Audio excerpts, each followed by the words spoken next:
네, 신명기 2장 1절로부터 보시겠습니다. 여호와께서 내게 명령하신 대로 우리가 방향을 바꾸어 홍해길을 따라 광야를 향해 출발하였고 여러 날 동안 세일 산지 주변을 떠돌아 다녔다. 그때 여호와께서 내게 말씀하시기를 너희가 이 산지를 오랫동안 떠돌아 다녔으니 북쪽으로 발길을 돌려라. 우선 3절까지 말씀 봉독해 드렸습니다. 지금 모세는 신명기에서 역사에 대한 회고를 지금 하고 있습니다. 과거 역사에 대한 회고. 여기 지금 주둔해서 1차로 홍해를 건너와서 시내산에서 있었던 애굽에서부터 시내산까지 한 2년 동안의 여정, 그리고 가데스 바네아에 가서 정탐을 했을 때 그 잘못된 보고로 인해서 또 한 8년 동안을 지금 여기를 이제 완전히 광야 쪽을 헤매게 되는 거죠. 그러다가 이제 지금은 홍해길 이쪽으로 이제 여기 가데스 바네아에서 38년 동안 돌고 이쪽으로 이제 오기까지의 여정을 지금 회고하는 겁니다. 그러니까 이 지난 시간도 그런 말씀드렸습니다만은 이 기독교 역사관이라고 하는 것은 참 굉장히 중요한 의미가 있습니다.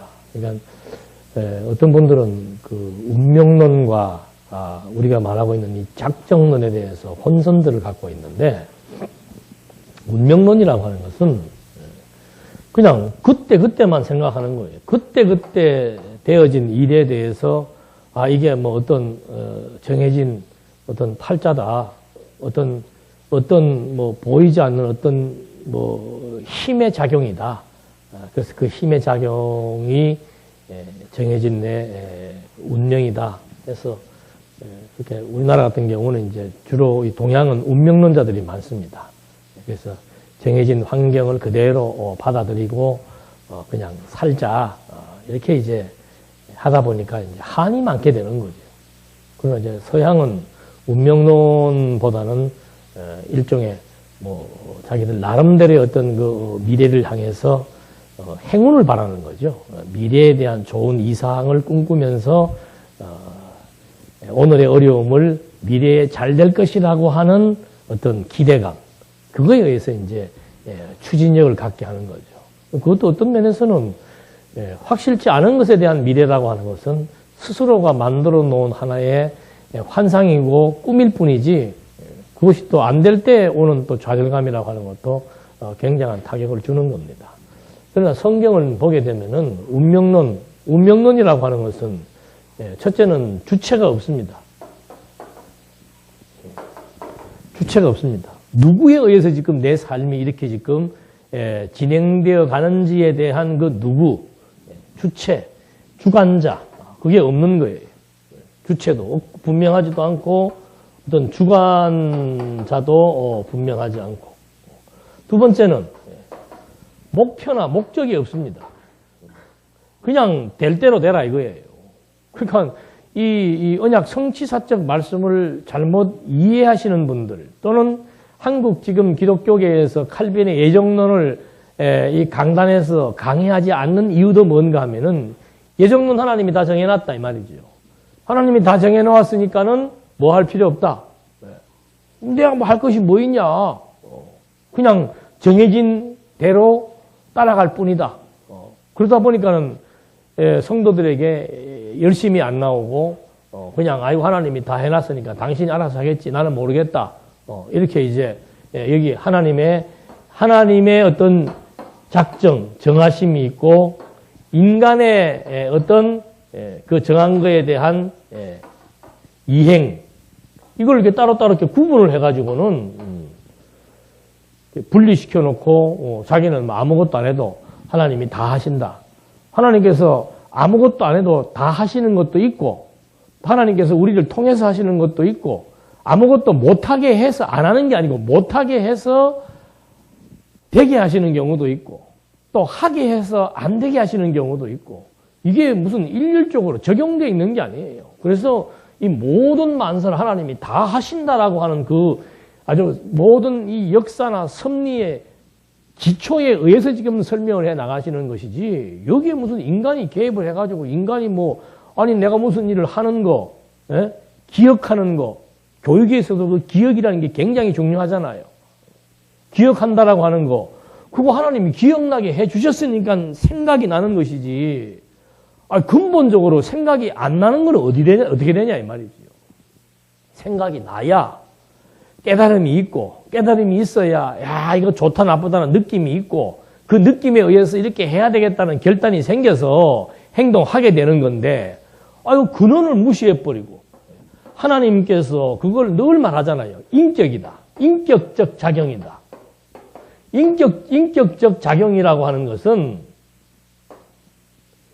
이게 그냥 뭐 어떤 인간에게 하나님이 뭐 바람 불어듯이 훅 집어넣어갖고 인간은 아무런 생각도 없는데 확 움직이고, 그거야말로 진짜 기계죠, 기계.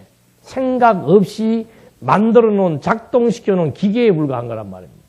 사람도 하나님 볼 때는 기계에 마찬가지예요. 기계지만은 어떤 기계? 예? 예. 깨달음과 느낌과 그 다음에 어떤 결단을 할 수 있는 이런 작용을 갖추고 있는 고도의 기계라니까요. 일반적인 기계. 우리도 지금 컴퓨터 보십시오. 나 뭐 요새 참 신기해 죽겠어. 내 방에 있는 그 모니터도 보니까는 이렇게 보다가 내가 몇 시 저 잘 잊어버리니까. 근데 뭐 프로그램을 좀 보고 싶은 게 있으면은 그거 잊어버릴 때가 많거든요. 근데 엊그저께 내 발견을 했어. 리모컨에 보니까 그게 누르면은 그거 되는 게 있더만요. 미리 예약하는 게 있더만.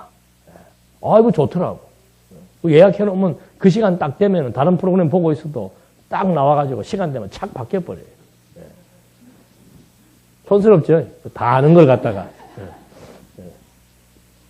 뭔 얘기하다 그랬어요? 기계. 기계도 이렇게 설정해 놓으면은 걔는 그냥 진짜 기계적으로 움직이는 거죠. 지가 내가 이 시간 되니까 우리 주인에게 2%를 보여줘야 되겠다 해갖고는 결단을 내려서 하는 것이 아니고 기계적으로 움직이는 거라고 말입니다. 그러나 사람은 하나님께서 깨닫게, 그 깨닫는 만큼, 하나님의 은혜를 깨달으면은 마음에 뭐가 생겨요?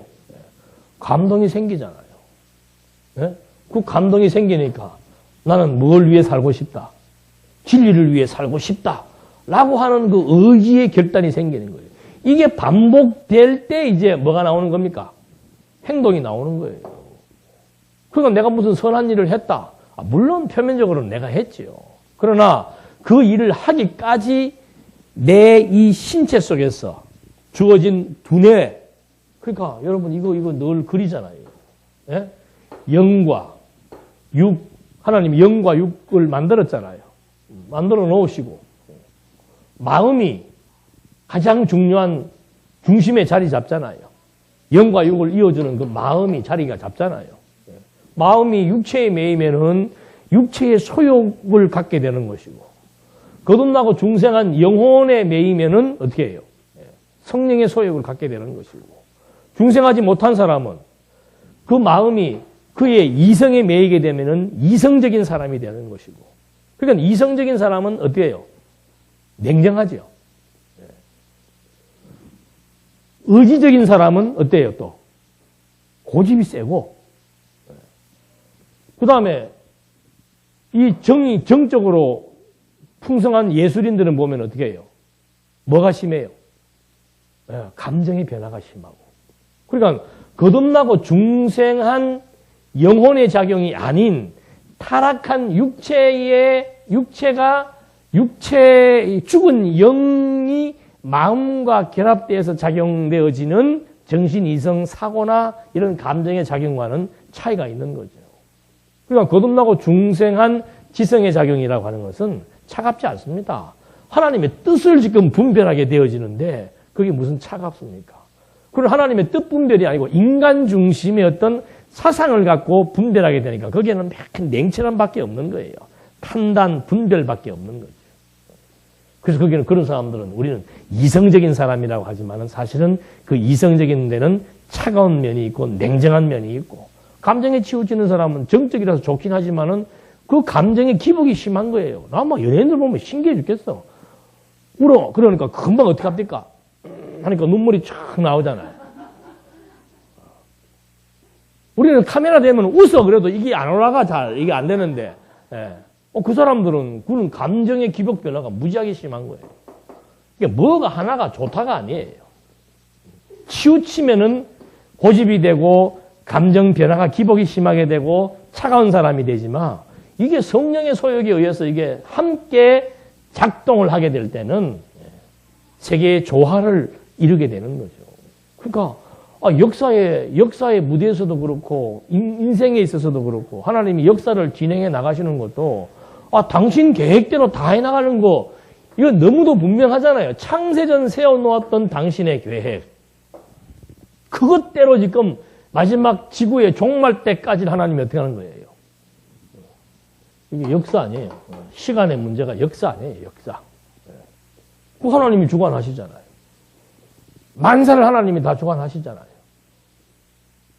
큰 거야 그렇지요. 그럼 작은 거는? 지금 뭐 어제도 보니까는 뭐 중국의 후계자가 누가 될 것인가. 공산당 그 막시즘에 철저한 사람이 된다고 그래요. 그렇게 되면은 민주주의는 어떻게 됩니까, 이제? 공산주의자들은 자기네들의 그 이론이 너무도 완벽하기 때문에 민주주의에 대한 필요성을 못 느낀단 말이에요. 그러니까 더 폐쇄적으로 될 것이다. 그럼 누가 그렇게 진단을 하더라고. 가봐야 알지, 그것도.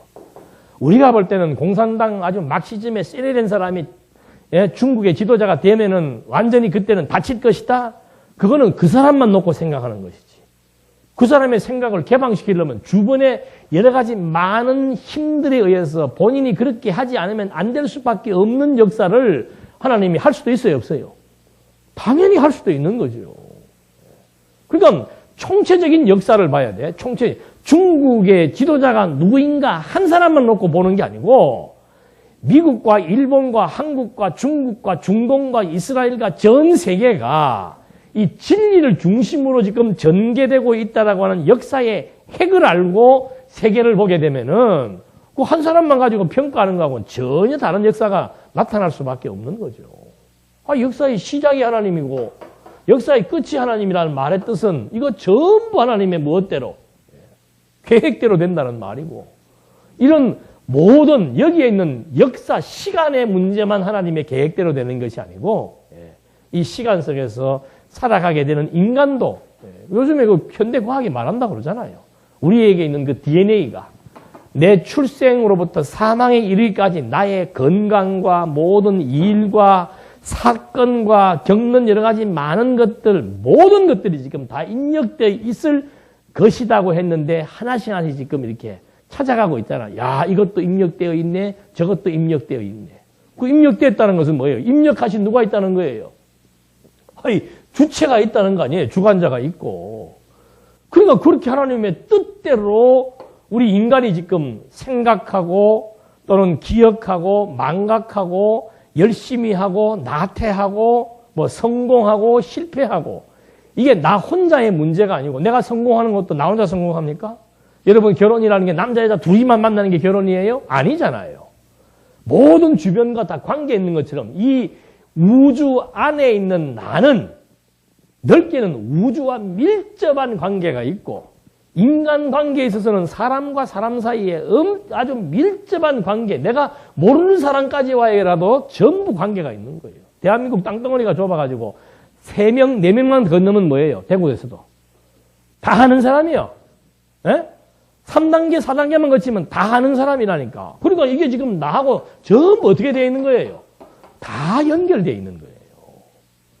그러니까 이게 하나님을 모르면은 역사를 이해할 수도 없고 하나님을 모르면은 이 지금 대구 시내에 있는 이 나를 중심한 대구 시내의 모든 정책과 인간관계와 뭐 문화, 사회, 정치, 경제, 도로 나 아마 도로는 확실하더만 가는 데마다 도로를 놔줘. 모든 것이 나를 중심으로 이게 움직인다 할 것 같으면 이게 나는 나만 움직인다고 생각하지만 여러분도 마찬가지 아니에요? 세계 지금 인구가 50억인데 이 50억 인구의 모든 것을 움직일 수 있는 그런 전능자, 주관자, 그분이 없다면 어떻게 인류가 여기에 존재할 수가 있습니까? 우주도 마찬가지고 우주의 이 힘 조절, 거리 간격 조금만 가까워도 타버리고 조금만 멀어도 얼어버리고 약간만 큰 소리가 들리면 고막이 터져. 여러분 고막 터지는 거 쉬워요. 우리 저 컵 있잖아. 종이컵. 여기다가 실 이렇게 돼가지고 기에 갖다 대고 여기서 소리 지르면 고막 나가버려요. 이렇게 해도 고막이 터지는데 지금 이 우주의 소리가 조금만 들려도 우리 어떻게 해요? 밤에 잠 못 자요. 연세 드신 분들 귀에서 소리 나는 이명 있다고 그러지요. 그 이제 이명 한번 생겨봐봐. 냥냥냥냥냥 거리는데 그 얼마나 신경 쓰이겠어. 이 소리 이것만 가지고도 우리는 이 지금 뭐 스스로 존재한다? 뭐 내가 할 수 있다? 이거는 진짜 무식해서 하는 소리지. 이 전체를 놓고 하나만 조금 생각을 해봐도 이게 정말 요즘 그 EBS에서 교육이라는 주제를 가지고 뭐 설명을 하더만 거기에 기억과 망각에 대해서 얘기하더라고요. 아니 오늘 저녁에 어저께 외웠으면은 그거 잊어버리고 싶은 사람이 어디가 있어요? 쭉 외웠는데 신문지란다 답안지 딱 피면 어떻게 해요? 생각이 안 나는데. 답답할로도 아니에요? 아, 그 네가 암기를 잘못해서. 암기 뭐 앞대가리 따가지고 뭐 하든 뭐 태종태세 문단세가 어떻고 해도 예. 생각 안 나면 끝나는 거니까 생각 안 나면. 그러니까 참 베드로 후서도 지금 베드로가 기가 막힌 말 한 거예요. 생각나게 하려고 생각나야 되지. 생각이 나야 뭐가 나와요? 행동이 나오지. 그래서 이 지금 모세가 지금 이 역사 이거 설명해 주는 것도 결국 가서는 이 기독교 역사관 지금 정리시켜주고 기독교 세계관에 대한 최종적인 결론을 얻게 해주기 위한 거예요. 아, 지금 이 보니까 전부 이 우리의 역사가 여기서부터 시작한 우리의 역사가 일로 갔다가 여기 돌다가 지금 40년 만에 여기 왔는데 이게 전부 다 하나님께서 누구에게? 열조에게 언약하신 대로 이루어진 역사다. 그 말 해주는 거예요. 그리고 우리 역사의 종착지는 어딘가? 가나안 땅이다 이 말입니다. 목표점이 있는 거예요. 목표점이. 운명론은 뭐가 없어요? 목표가 없어요. 목표가. 그냥 될 대로 살아라 이 말이죠. 우리 기독교 인생이라고 하는 것은 될 대로 사는 거 아니에요. 하나님의 작정대로 사는 것이지. 하나님의 작정이 막연한 건가? 우리의 미래가 확실하게 지금 약속되어 오전에 공부했잖아요. 나의 미래가 확실하게 지금 약속되어 있고 내 미래의 방향이 어딘지가 딱 설정이 되어 있다니까요. 뭘 되는 대로 살아야 되는 대로 살기. 하나님이 정해놓은 작정, 계획, 목표, 딱 미래가 딱 정해져 있단 말입니다. 그래서 우리 기독교 역사관은 직선적 역사관이라는 말이 그거예요. 정해진 목표를 향해서 뭐 하는 겁니까? 달려가는 거예요. 이 직선이에요, 직선. 이걸 모르면 어떻게 돼요? 일로 갔다가, 절로 갔다가, 돌아갔다가, 그냥 막 헷갈릴 수밖에 없는 거죠. 그러나 기독교 역사는 목표가 분명한 거예요. 그러니까 직선적 역사관이라고 하는 것이고, 최종적인 끝이 있기 때문에 종말론적 역사관이라고 얘기하는 거예요. 그거 지금 그대로 지금 여기서 말해주는 겁니다.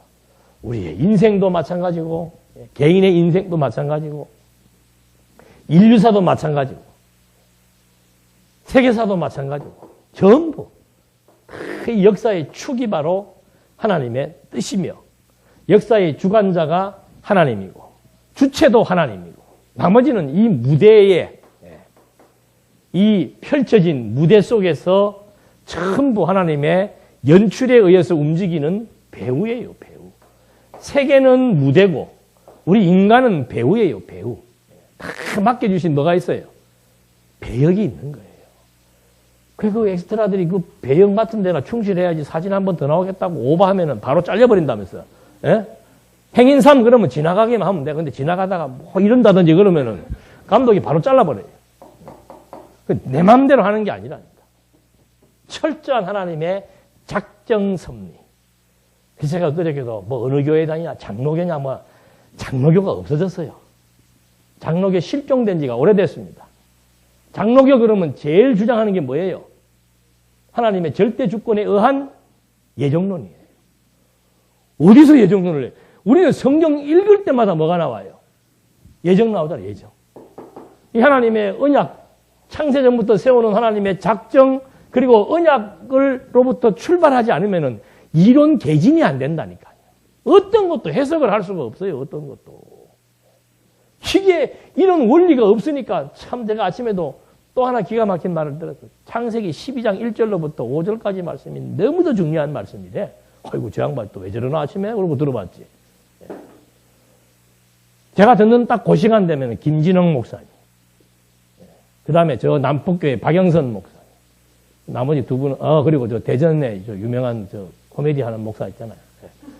그 양반 한 4~5명 되는데 오늘 이 정진영 김진영 목사님이 그 얘기를 하더라니까. 창세기 12장 1절로부터 10절 말씀은 성경에서 제일로 중요한 부분입니다.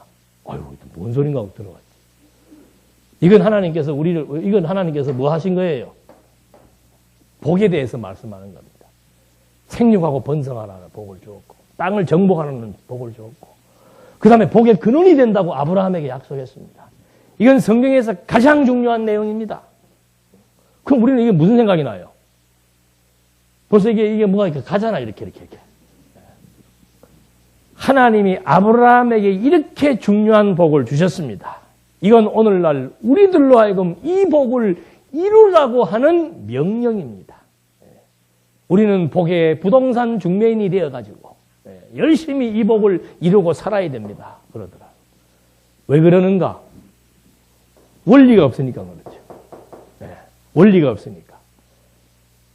아담에게 하신 언약, 아브라함에게 하신 언약, 그 3대 언약에 의한 하나님 나라를 성취해 나가시는 원리가 없으니까 부분 읽고 그냥 전부 아브라함에게 한 말은 오늘 나에게 하는 말로 이렇게 대입을 시켜버리니까 아브라함에게 하신 언약이 그리스도로 말미암아 성취하실 언약의 내용이라고 봐야 되는데 그 내용으로 볼 수 있는 원리가 없으니까 전부 나에게 그냥 듣는 사람도 편한 거예요. 모든 말 하면은 그냥 그대로 우리한테 대입시켜가지고 봐라 아브라함이 이렇게 하니까 복을 받든지 않더냐, 에서가 이렇게 하니까 벌을 받지 않더냐, 여러분 복 받기를 원합니까? 이렇게 하면 안 됩니다. 이렇게 해야 됩니다. 너무도 쉬운 거예요. 그러니 그렇게 쉬운 유치원에서도 요새는 초등학생도 벌써 보십시오. 예수님 죽었으니까 우리 참 마음이 슬프겠지 했더니 왜요? 부활했는데. 그런 초등학생들을 앉혀놓고 또 이런 말을 하면 이제 안 먹어 들어가는데 이런 교육을 몇십 년 동안 받아왔던 우리 한국의 기성세대들 나는 막 유치해 죽겠어 볼 때마다. 오늘도 그 부활의 아침에 영광이나 좀 드러내지. 앉아가지고 오늘 예수님 부활하셨습니다. 따라하십시오. 예수님 부활하셨습니다. 부활의 영광을 같이 나누십시오. 자, 좌우에 보고 인사하고 악수하십시오. 반갑습니다. 부활하셨습니다. 아이고, 그게 한국교회의 현실이에요, 현실. 야, 나 정말 그런 거 볼 때마다 참담한 마음이 들어요. 거기에 막 판사, 검사, 막 한국의 그 참 지성인들, 정말 그 내노라는 사람들 쫙 앉아가지고 있는데 보니까 얼굴들 다 멀쩡해요. 근데도,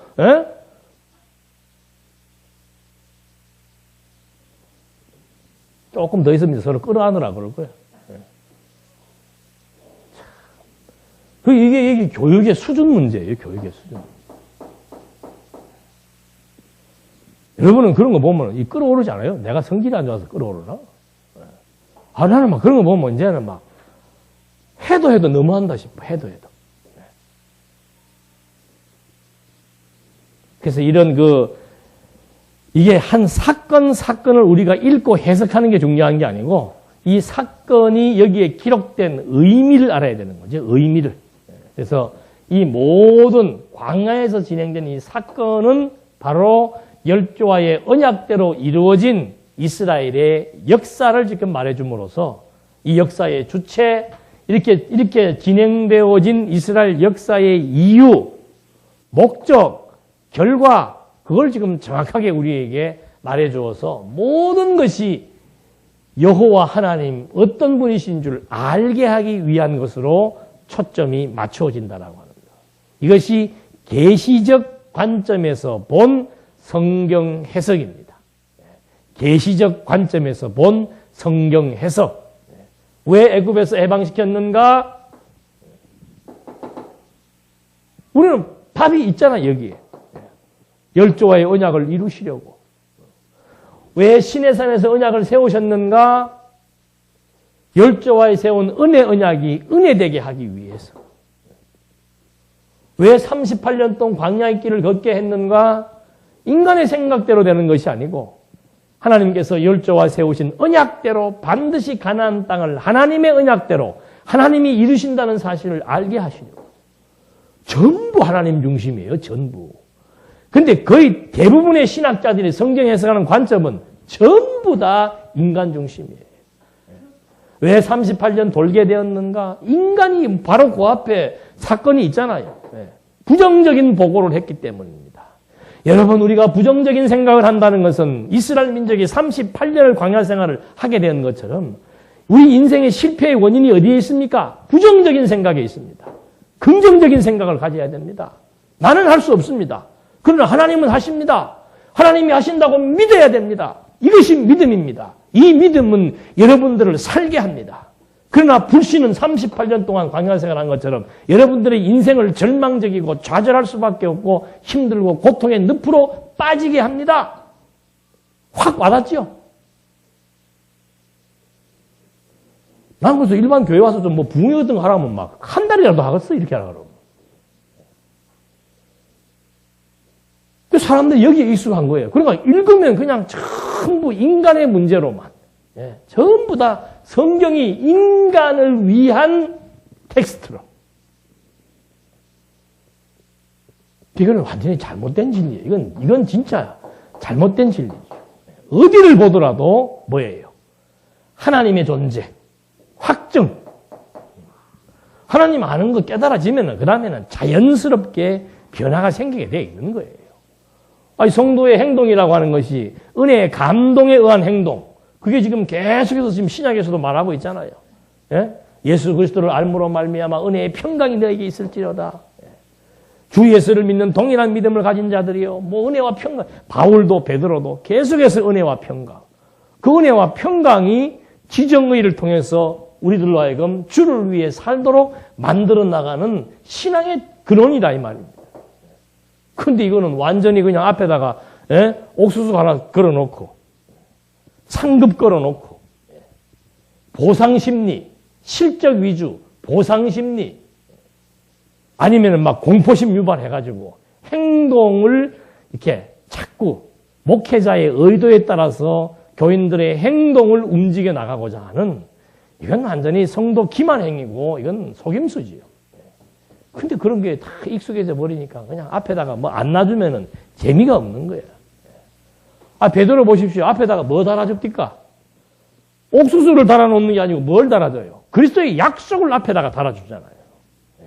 그게 성도들이 봐야 될 소망의 좌표라 이 말입니다. 근데 거짓 선지자들은 그리스도의 약속을 앞에다가 제시해 주는 것이 아니고 잘 먹고 잘 살 수 있다라고 하는 기복을 앞에다가 달아놓고 그 기복을 위해서 달려갈 수밖에 없는 그런 기만술책을 쓰고 있다 이 말이지. 그래서 모든 사건도 이런 맥락적으로 이해를 해야 되고 모든 문장과 내용들도 이런 원리에 의해서 맥락적으로 이해하지 않으면은 근본적인 의도를 파악할 수가 없다라고 하는 거. 여기 지금 홍해길을 따라서 광야에서 출발했는데 여호와께서 지금 북쪽으로 발길을 돌리라고 얘기합니다. 그러면서 4절에 또 백성에게 명령하여라. 너희가 세일에 살고 있는 에서의 자손 곧 너희 형제의 경계를 지나게 될 때 너희를 두려워할 것이니 너희는 각별히 조심하여라. 내가 그들의 땅은 한 발자국도 너희에게 주지 않았으니 그들과 다투지 마라. 내가 세일 산지를 에서에게 유업으로 주었기 때문이다. 너희는 그들에게 돈을 주고 양식을 사 먹어야 하며 물도 돈을 주고 사 마셔야 한다. 여호와 내 하나님이 내 손으로 하는 모든 일에 복을 주고 또한 내가 이 큰 광야를 두루 돌아다닐 것을 여호와 너희 하나님이 알고 40년 동안 너와 함께 하였으므로 내게 부족한 것이 아무것도 없었다 하셨다. 일로 가면은 지금 에서의 자손이 여기에 있단 말입니다. 일로 지나갈 때 싸우지 말고 여기는 조용히 지나가고 그다음 여기 가서 탈취하지 말고 하나님께서 탈취하라고 생각하면 탈취하면 되고 돈 주고 사 먹으라 그러면 사 먹으면 되는 거예요. 왜? 여기는 보호해야 되니까. 그러니까 하나님께서 아담에게 생육하고 번성하고 땅을 정복하라고 말했잖아요. 노아에게도 약속했잖아요. 그 약속을 하나님은 그대로 이루시는 거예요. 그러니까 언약 백성들은 가나안 땅과 아브라함의 씨를 통해서 하나님이 약속을 이루어 나가고 그 다음에 언약이 없는 자손들도 생육 번성시키고 그들에게 살 땅을 하나님이 지금 다 지정을 해준 민족들이 있단 말입니다. 에서 자손은 여기 롯과 아브라함과 에서와 야곱과 이게 다 지금 지역들이 다 하나님께서 정해주신 곳이 있다는 얘기죠. 거기 지나갈 때 그들 손대지 마라. 그렇게 하나님이 가인을 왜 살려둔 거예요? 가인을. 예? 아벨을 죽인 가인을 왜 보호하는 겁니까? 생육 번성하기 위해서 그런 거예요. 선택한 자든 버린 자든 생육 번성시키는 거란 말입니다. 그러니까 구약시대 때는 하나님의 그 생육 번성을 활성화시키기 위해서 남자 하나에게 여자를 막 4명씩 두게 해서 계속해서 번성시키는 작업을 하시는 거예요. 그런 걸 도덕적으로 해석을 하니까 이거 뭐 그러면 그래도 되나 안 되나? 그때는 왜 그랬을까? 딴 거 없습니다. 언약을 성취하기 위한 하나의 과정이에요. 그래서 하나님께서 하지 말라는 거 하지 말고 돈 주고 사 먹으라는 거 사 먹고 뺏으라면 뺏고 하나님의 뜻대로 하라 이 말입니다. 그러니까 예적 지역 가서는 여기 있는 원주민들, 에서 자손들 건드리지 마라. 그 이유는 뭔가? 하나님의 인도하심을 알게 하기 위한 것이죠. 하나님이 지정하신 곳에서 하나님의 능력으로 하나님이 먹이고 입히고 마시게 해준다는 사실. 그래서 40년간 하나님이 함께해서 부족함이 없었다는 사실을 알게 하는 것. 그러니까 하나님이 함께 하신다는 그 말처럼 위로가 되는 말은 없죠. 하나님이 함께 하면은 부족할 것이 없는 거예요. 나는 이게 부족한 건데 그건 자기 생각에 부족한 거죠. 자기가 세우는 분량에 의해서 부족한 것이지 하나님이 보시는 분량에 의해서는 항상 뭐예요?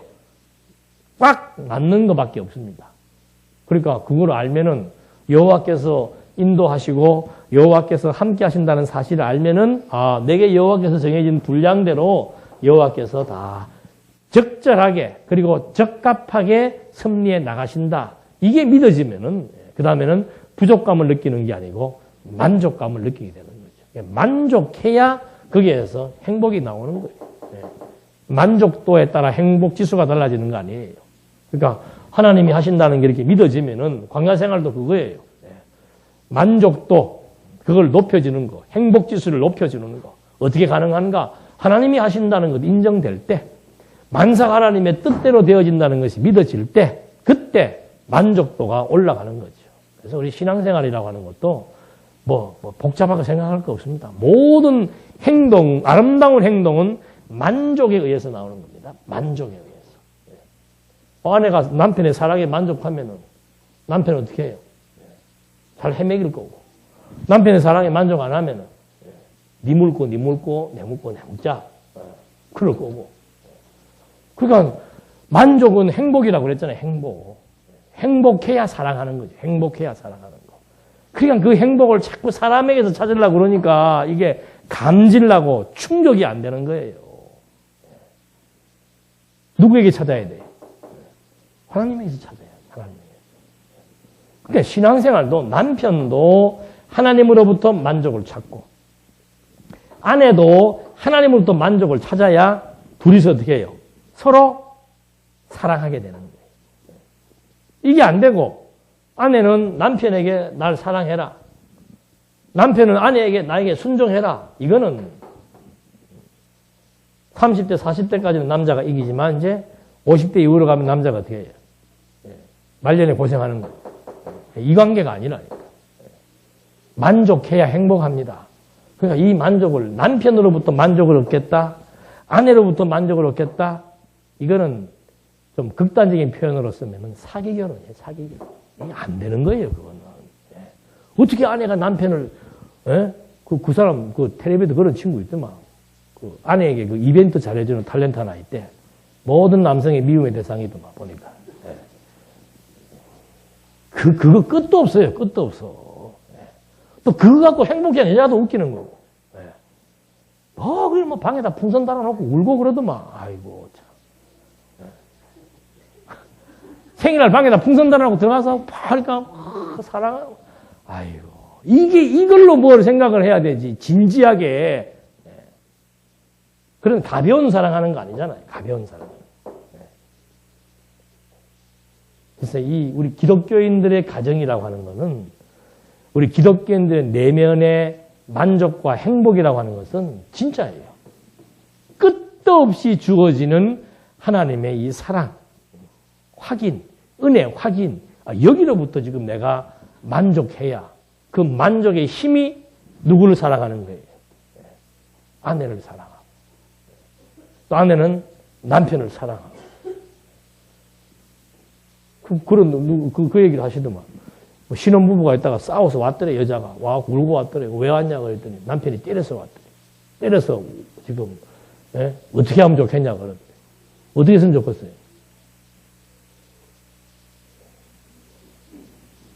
대답이 너무 쉽게 하시더만, 보니까. 맞을 짓 해야 되니까 맞지. 얼마나 미운 짓을 했으면 때렸을까? 여자한테는 그렇게 말해야지, 뭐. 그런 나쁜 놈이 있나? 이혼해 이럴 수는 없는 거 아니에요. 남자가 오면은, 야, 이 등신 같은 놈아, 그 여자를 그래 때리냐? 이렇게 말할 것이고. 근데 신앙적으로 말하면 뭐예요? 둘 다 뭐예요? 상대방으로부터 자꾸 지금 내가 만족을 얻어. 너를, 그 이용이란 말이 좀 안 좋은 단어지만, 내가 너 통해서 지금 뭐 하겠다는 소리예요. 근데 지금 만족 얻겠다 그 말이에요. 그러면 오래 못 가는 거죠. 아내를 통해서란 말은 그건 다른 말로 쓰면 이용한다는 거야. 아내를 이용해서 지금 내가 뭐 하겠다? 행복하겠다. 아내는 남편을 이용해서 지금 행복하겠다. 그러니까 둘이서 충돌이 밖에 안 생기는 거지. 서로 계산하는 거 알게 되면은. 눈꺼풀 씌었을 때야 그게 이용하는 줄로 모르고 다 좋아하고 풍선만 봐도 행복하지만 조금만 정신 들면은 그거 아닌 줄 알잖아요. 만족, 부족함이 없다는 거. 하나님에 대한 섭리 이해. 이것이 우리에게 은혜와 평강을 넘치게 한다는 거. 그래서 이 광야 생활에 대한 해석, 신세대가 이 무장이 돼야 돼요. 만사가 하나님의 뜻대로 되어진다라고 하는 것에 대한 확신이 있어야 여기도 갈 수 있고 여기 가서도 내게 부족함이 없으리로다. 늘 만족한 가운데서 행복한 삶이 나오는 거예요. 이제 모세가 지금 그 교육시키는 것이죠.